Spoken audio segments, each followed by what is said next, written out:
Hello दोस्तों, welcome back to my YouTube channel. तो यार, जब से मैंने ये वीडियो बनाई है how to use study timer, तो यार बहुत भाइयों को मेरे पे कमेंट आ रहे हैं।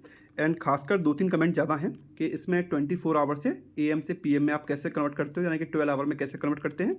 एंड सेकंड है यार, इसका साउंड कैसे ऑफ करते हैं। जनरली कोई भाई अगर मान लो लाइब्रेरी में यूज़ कर रहा है तो उसका जो बीपर साउंड है उसे कैसे ऑफ करता है जब टाइमर स्टार्ट करते हैं या टाइमर ऑफ होता है। तो 2-3 कमेंट थे। तीसरा कमेंट ये भी था कि भाई ये कितनी चल जाती है या इसमें कौन सी बैटरी जो लगती है। तो उसके सब में आप देखते हैं सबके बारे में। तो देखिए, ये इसकी टाइमर है। इसमें आपको 3 बटन मिलते हैं। सबसे पहला भाई बटन है मोड का, सेकंड है क्लियर फर्स्ट का, एंड थर्ड है भाई स्टार्ट एंड स्टॉप का। तो इसमें 4 मोड मिलते हैं। जैसे अगर मैं मोड 1 को दबाता हूँ, पहले यहाँ पे क्लॉक पर है ही ऑलरेडी। मोड 1 को अगर मैं प्रेस करूँगा तो भाई देखो ये आ जाता है यहाँ पर टाइमर पर। एंड जैसे मैं इसे एक बार और प्रेस करता हूँ तो ये यहाँ पर घंटी 1 आ गई है, यानी कि ये क्लॉक 1 है, सॉरी अलार्म 1 है। एंड दोबारा प्रेस करता हूँ तो यहाँ पर 2 आ गया, यानी कि अलार्म 2 है। जैसे ही मैं एक बार और प्रेस करूँगा तो ये दोबारा से क्लॉक पर ही लौट के आ जाएगा। ठीक है। अब हमें जो भी फंक्शंस लगाने हैं, मान के चलो साउंड ऑफ करना है या एएम पीएम में कन्वर्ट करना है, तो पहले आपको क्लॉक पर आना पड़ेगा। देन भाई यहाँ पे यूज होता है क्लियर फर्स्ट का ऑप्शन, क्लियर या फर्स्ट जो भी है। तो आपको ये 3 सेकंड तक होल्ड करना है। जैसे अगर मैं इसे 3 सेकंड तक दबा के रखता हूँ तो देखो अब ये 24 आवर में आ गया है, 24 आवर फॉर्मेट में। एंड जैसे ही फिर दोबारा मैं 3 सेकंड के लिए प्रेस करता हूँ तो भाई देखो 2 बज गए हैं। ठीक है। एंड एक बात और है, इसमें हमें जो टाइम है वो सेट करना होता है। इसमें ऑटोमेटिकली नहीं आता है कि भाई आपने जो भी टाइम चल रहा है उसके अकॉर्डिंग आ जाए। जैसे ये जब वॉच आएगी तो ये टाइम दिखा रहा है, पर आपकी वॉच में कुछ और टाइम होगा। तो हमें यहाँ से ये मिनट है, आवर, मिनट और सेकंड, यहाँ से हमें सेट करना होता है टाइम। जैसे अगर यहाँ 2 बज रहे हैं तो भाई मैं 3 बजा लिए। ठीक है। यहाँ पे जो भी मिनट और यहाँ पे सेकंड आप करके देन आप यहाँ पे स्टार्ट का ऑप्शन पे क्लिक कर दोगे तो वही टाइम यहाँ से चालू हो जाएगा। ठीक है। ऑटोमेटिक भाई इसमें नहीं होता है कि मान के चलो जैसे ही हम ऑन करें तो वही टाइम आ जाए जो एग्जैक्टली है। मतलब आपको पहले स्टार्टिंग में इसे जब आप परचेज करोगे तो आपको टाइम को इसमें सेट करना होगा। देन सेकंड था कि यार इसका हम साउंड कैसे ऑफ करते हैं।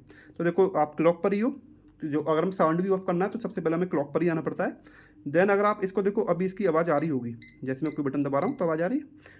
जैसे मैं दोबारा क्लॉक पर आ गया, अगर मैं इसे एक बार प्रेस करूँगा ना तो देखो यहाँ पर अब ये ऑप्शन आ गया है। यहाँ पर क्रॉस का ऑप्शन आ गया है, यानी कि आवाज़ गायब हो गई है। बट अब इसकी लाइट जलेगी, ये वाली ब्लिंक होगी बार बार जो भी मैं बटन दबाऊंगा। जैसे देखो अब मैं कोई बटन दबाता हूँ बार बार तो इसका जो है लाइट है ये जलेगी। अब मैं दोबारा क्लॉक पर आया, अब मैं दोबारा बटन दबाता हूँ इसी को, तो अब इसकी लाइट भी ऑफ हो जाएगी। अब देख रहे हो, अब इसकी लाइट भी ऑफ हो गई है। एंड फिर दोबारा भाई मैं क्लॉक पर ही आऊँगा। एंड मैं दोबारा में दबाऊँगा तीसरी बार में, थर्ड बार में, तो अब इसका ये साउंड है वो चालू हो गया है। ठीक है। तो ये ऐसे वर्क करता है। फर्स्ट बार में ये मतलब साउंड ऑफ हो जाएगा, लाइट ऑन हो जाएगी। सेकंड बार में लाइट भी ऑफ हो जाएगा, साउंड भी ऑफ हो जाएगा, और थर्ड बार में साउंड ऑन हो जाएगा। ठीक है। तो एक भाई का कमेंट ये भी था, 2-3 भाइयों के, कि क्या अगर इसमें हम टाइमर यूज़ करते हैं तो जैसे अगर टाइमर, अगर आप देखो ये टाइमर है। ठीक है। इसमें एक ऑप्शन और होता है लूप का। जैसे जनरली यहाँ पे लूप का फंक्शन दिख रहा है, तो आप मिनट और सेकंड को आप एक साथ प्रेस करोगे तो यहाँ पे लूप चालू हो गया ये वाला। अब इस लूप से फ़ायदा क्या होता है, ऐसे मैं इसे क्लियर करता हूँ। तो मान के चलो आपको 1 घंटे का लगाना है, भाई मुझे 1 घंटे का लगा दिया टाइमर, तो ये उल्टा चलेगा 1 घंटे, और फिर 1 घंटे बाद दोबारा से अपने आप चालू हो जाएगा लूप से। जैसे मान के चलो मैं 5 सेकंड का लगाता हूँ टाइमर, 1 2 3 4 5। ठीक है। अब मैं यहाँ पे स्टार्ट करता हूँ तो देखो ये 5 4 3 2 1 और 0। अब ये बीप करेगा, टाइम अप टाइम अप, अभी दोबारा से चालू हो जाएगा। अब देखो फिर 5 4 चालू हो गया। अगर मैं लूप नहीं लगाऊंगा, मान के चलो इसे क्लियर करता हूँ। अब अगर मैं लूप नहीं लगाऊंगा तो अगर मैं इसे 5 सेकंड में चालू करूंगा तब क्या होगा, तो अब 5 4 3 2 1 बाद बजेगा, फिर 1 2 3 4 चालू हो जाएगा। ठीक है। तो ये हमारा लूप का फ़ायदा है। जैसे कि अगर 30 सेकंड के लिए लगाना है कि भाई मैं 30 सेकंड में क्वेश्चन कर पा रहा हूँ कि नहीं कर पा रहा हूँ, तो उसके लिए फ़ायदा है। बट एक आध भाई का कमेंट था कि जैसे आवाज़ आ रही है तो क्या ये साउंड भी ऑफ हो सकता है इसमें। तो हाँ भाई, हो सकता है। आपको दोबारा पहले क्लॉक पर ही जाना है, क्लॉक पर चले गए आप।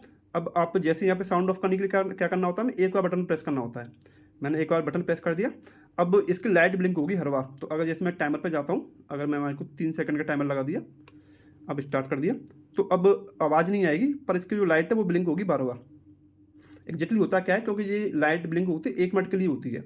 अब मैं टाइम लगा दिया 3 सेकंड या 5 सेकंड के लिए, है ना। तो ये हर बार ब्लिंक ही होती रहेगी लाइट। तो अब एक ऑप्शन और है कि अब आपको लाइट को भी ऑफ करना है, तो आप दोबारा से गए क्लॉक पर ही, एंड आपको यहाँ से दोबारा बटन दबा दिया। ठीक है। अब देखो यहाँ से साउंड भी हट गया। अब मैं दोबारा टाइमर पे जाऊँगा, मैं चलो फिर 3 सेकंड का लगा दिया मैंने, फिर चालू कर दिया। जैसे 3 सेकंड का लगाया मैंने, आप 30 सेकंड का भी लगा सकते हो। अब इसमें कुछ भी आवाज़ नहीं आएगी। ठीक है। तो आप कितना भी मिनट का लगा सकते हो टाइमर, ऐसा कुछ है नहीं। जैसे ये सेकंड का है, ये मिनट का है, आप 2 मिनट लगाइए, 5 मिनट लगाइए, और ये हमारा आवर का है कि 2 घंटे या 3 घंटे का लगाना। जैसे जनरली होता क्या है कि मैं अब रिटन एग्जाम दे रहा हूँ, तो मेरा 3 घंटे का रिटन एग्जाम है, तो होता क्या है, मैं 3 घंटे का यहाँ पे लगा लेता हूँ एंड यहाँ से मैं भाई स्टार्ट कर देता हूँ। ठीक है, तो जैसे यहाँ पे 3 घंटे खत्म हो जाते हैं तो मैं अपना लिखता रहता हूँ एंड जैसे ही साउंड ऑफ मतलब टाइम खत्म हो जाता है तो अपने आप बजने लग जाता है कि साउंड ऑफ हो गया है ना, तो मुझे पता चल जाता है कि 3 घंटे में एग्जैक्टली मैं कितना लिख पा रहा हूँ। तो भाई ये कुछ इसके बारे में डिटेल्स है। एंड देखो ये है इसकी मैग्नेट है, ये मैंने पिछली वीडियो में नहीं बताई थी, ये भाई इसकी मैग्नेट है। मान के चलो जो कोई आयरन अगर आप पर है, मतलब कोई भी लोहे की चीज़, आप उस पर ऐसे चिपका सकते हो उसे। एंड एक बाइक आता है इसमें सेल्स के बारे में, तो यार देखो ये सेल्स है इसमें, जो कि ड्यूरा सेल के सेल डाले भाई मैंने, जो कि मार्केट में 20 रुपये का एक आता है। ठीक है, छोटा वाला सेल पड़ता है इसमें, देखो ये वाला जो हमारे रिमोट में पड़ता है। एंड एवरडीडी का आई थिंक 15 रुपये के 2 सेल आते हैं। ठीक है, तो आप वही परचेज कर सकते हो एंड लगभग 1 से 2 साल तो आई थिंक ये चले जाते हैं, मैंने एक जगह देखा भी था। एंड ये भाई इसका स्टैंड है, ऐसे करके ये खड़ी हो जाती है। ठीक है, तो इसका टाइमर है, आप परचेज करना चाहो तो कर सकते हो, इसकी मैं लिंक डिस्क्रिप्शन में डाल दूंगा। एंड ये कुछ और प्रोडक्ट्स हैं जो कि भाई मैंने अपने टेबल पर लगा रखे हैं, देखो आपको दिखाता हूँ इधर से, ये आप देख सकते हो। ठीक है, जैसे आप ये बताना, ये जो मैंने आइडल है हालांकि फ्लिपकार्ट से परचेज़ की थी, तो ये किन किन की है आप कमेंट में जरूर बताना इनको। एंड साथ में यार ये मैंने फ्लैग परचेज़ किए थे, एंड ये तो भाई मैंने 26 जनवरी पे किए थे। एंड अब वैसे भी 15 अगस्त आने वाली है, अगर भाई किसी को परचेज़ करना है तो कर सकते हैं। एंड ये भाई मैंने फ्लावर भी परचेज़ किए थे, एंड ये ऊन के हैं भाई, मतलब सूखने का कोई झंझट ही नहीं है। तो ये मैंने टेबल के लिए परचेज़ किए थे ऐसे, तो इसके भी मैं लिंक डिस्क्रिप्शन में डाल दूँगा। एंड एक भाई ने मेरे पे ये भी कमेंट आया था कि भाई आप पर जो टैबलेट है वो टैबलेट एग्जैक्टली कौन सा है।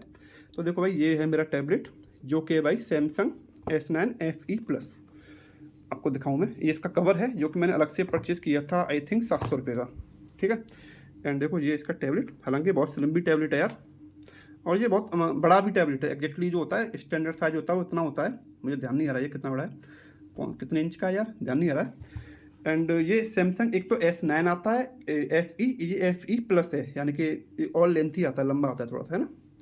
तो आप इसे देख सकते हो भाई, ये है, आप इसकी देखो, अगर मैं दिखाऊं कितना मोटा है ये, तो एक पेन के बराबर मोटा है ना। एंड और मैं अगर बात करूं भाई, ये मैंने परचेज़ किया था भाई ग्लोब, बस यार इसमें मुझे एक खराबी लगी इस ग्लोब में, एक आपको दिखाता हूँ। इस ग्लोब में मुझे एक खराबी ये लगी, वैसे तो अच्छा ग्लोब है यार ये, ठीक है, बट इसमें ना ये जो स्टील की नहीं है भाई, ये है लोहे की, इस पर पॉलिश हो रही है स्टील की। तो इससे क्या है कि जैसे नमी की वजह से यहाँ पे थोड़ी थोड़ी जंग लग जाती है, देखो ये देखो, दिख रही है आपको जंग, तो ये है भाई एग्जैक्टली इसलिए मैं इसके ऊपर टेप लगा दिया है, जिसकी वजह से इस पर नमी ना आए। ठीक है, तो भाई ये मैंने परचेज़ किया था। एंड और तो आप सब देख सकते हो भाई, ये फ़ोन का स्टैंड है। एंड और भी ये है एक भाई, मैंने ये भी है, ये क्या है भाई, तो ये स्टैंड है, जब मैं वीडियो रिकॉर्ड करता हूँ तो इस वाली टेबल पर यहाँ लगा लेता हूँ इसे, एंड स्टैंड करके इसे इसमें लगा देता हूँ, जिससे मैं बिना अपने हैंड के फ़ोन को पकड़े हुए वीडियो रिकॉर्ड हो जाती है। तो भाई ये सब कुछ मेरे हैं जो मैंने अपनी टेबल पर लगा रखे। एंड और भी कुछ है तो भाई आप कमेंट कर देना, मैं अगली वीडियो उसी के ऊपर बना दूँगा। आज के लिए भाई इतना ही।